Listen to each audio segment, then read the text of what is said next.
अगर आप अपना करियर एकेडमिक में बनाना चाहते हैं, अगर आप लेक्चरर के लिए तैयार हो रहे हैं, अगर आप प्रोफेसर के लिए तैयार हो रहे हैं, तो आज का वीडियो आपके लिए बहुत ही इंपॉर्टेंट होने वाला है। तो चलिए, मैं हूं डॉक्टर गौरव और शुरू करते हैं आज का वीडियो। और इस वीडियो में हम लोग बात कर रहे हैं क्यों आपके एकेडमिक करियर में एक साइंटिफिक राइटिंग का अच्छे से लिखने आना बहुत जरूरी है। अगर आपका रिसर्च अच्छा है और अगर आप अच्छे से लिख नहीं पा रहे हैं, तो वो रिसर्च फिर पब्लिक तक नहीं पहुंचती है, वो पब्लिश नहीं होती है और फिर वो रिसर्च सोसाइटी के लिए हेल्पफुल नहीं हो पाता है।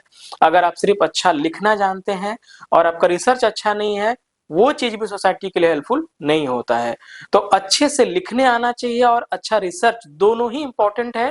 तो अगर आप रिसर्च में अच्छे हैं, अगर आपका मन रिसर्च में लगता है, अगर आपको इसी फील्ड में करियर बनाना है, तो साइंटिफिक राइटिंग का आना बहुत जरूरी है कि आप किसी चैप्टर को, किसी रिव्यू को कैसे अच्छे से लिख पाते हैं।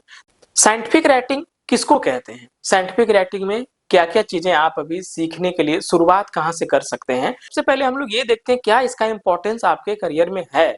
अगर आप एकेडमिक क्षेत्र में आगे बढ़ना चाहते हैं, आपको लेक्चरर प्रोफेसर में जाना है, तो क्या ये राइटिंग जो अभी आप लिखते हैं, जैसे बुक राइटिंग हो गया, रिव्यू आर्टिकल हो गया या रिसर्च आर्टिकल है, कितना हेल्पफुल है।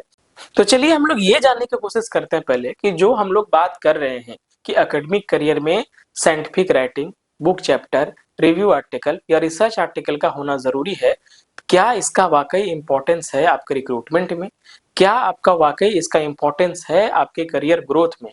तो थोड़ा सा एग्जांपल लेते हैं। अभी central university of south Bihar में एक रिक्रूटमेंट आया हुआ है जिसमें लेक्चरर प्रोफेसर के लिए बहाली है।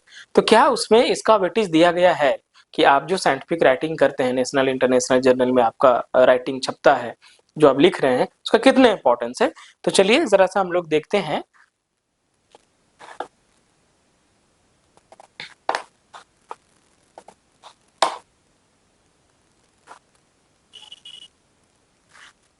जैसे कि आप देख पा रहे हैं अभी ये central university of south Bihar का वेबसाइट है। और तो चलिए जानते हैं कि कितने मार्क्स मिलते हैं आपके पब्लिकेशन पर। तो यहाँ हम लोग शुरू से देखेंगे। रिसर्च पेपर अगर है आपके पास जो कि पीयर रिव्यूड हो या यूजीसी लिस्टेड जर्नल हो, तो उसके लिए आपको 8 मार्क्स पर पेपर दिए जाते हैं। इसके बाद पब्लिकेशन में रिसर्च पेपर के अलावा जो पब्लिकेशन होता है, रिसर्च पेपर के अलावा कौन कौन सी पब्लिकेशन है, आपका रिव्यू आर्टिकल हो सकता है, आपका बुक चैप्टर हो सकता है, या आप पूरे बुक के ऑथर हो सकते हैं, या आप एडिटर हो सकते हैं। उन सब के लिए क्या है यहाँ पे प्रोविजन देखते हैं। अगर आप ऑथर हैं किसी बुक के जो कि अगर इंटरनेशनल जर्नल में छपा हुआ है, तो उसके लिए 12 मार्क्स हैं। अगर नेशनल पब्लिशर है तो 10 मार्क्स है। अगर चैप्टर किसी बुक में आपने लिखा है तो 5 मार्क्स है। अगर एडिटर हैं आप उस बुक के, अगर इंटरनेशनल है तो 10 मार्क्स हैं, और अगर एडिटर है और नेशनल बुक है तो 8 मार्क्स हैं। यानी कि पब्लिकेशन का आपके करियर ग्रोथ में इंपॉर्टेंस है कि आपका कितना पब्लिकेशन अभी तक आपने किया है। क्योंकि जो भी आप रिसर्च कर रहे हैं या जो भी आप काम कर रहे हैं इस फील्ड में, तो उसका मेजरमेंट कैसे तय किया जाएगा कि आपका कितना काम पब्लिश्ड हुआ है, जो आपने किया है उसका पब्लिकेशन है आपके पास। अब है कि वो पब्लिकेशन किस लेवल पर हुआ, क्या इंटरनेशनल है, क्या नेशनल है, क्या यूजीसी केयर लिस्टेड जर्नल है।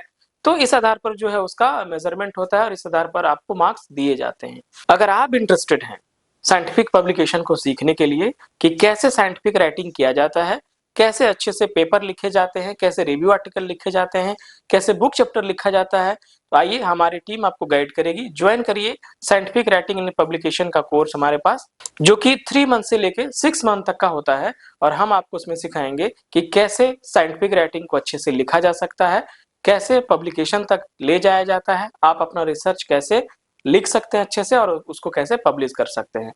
थैंक यू सो मच, हमसे जुड़े रहिए। अगर आपके मन में भी कोई सवाल इससे रिलेटेड, तो हमें कमेंट बॉक्स में जरूर लिखिए। हम कमेंट को पढ़ेंगे और आपका जवाब देंगे। Thank you so much.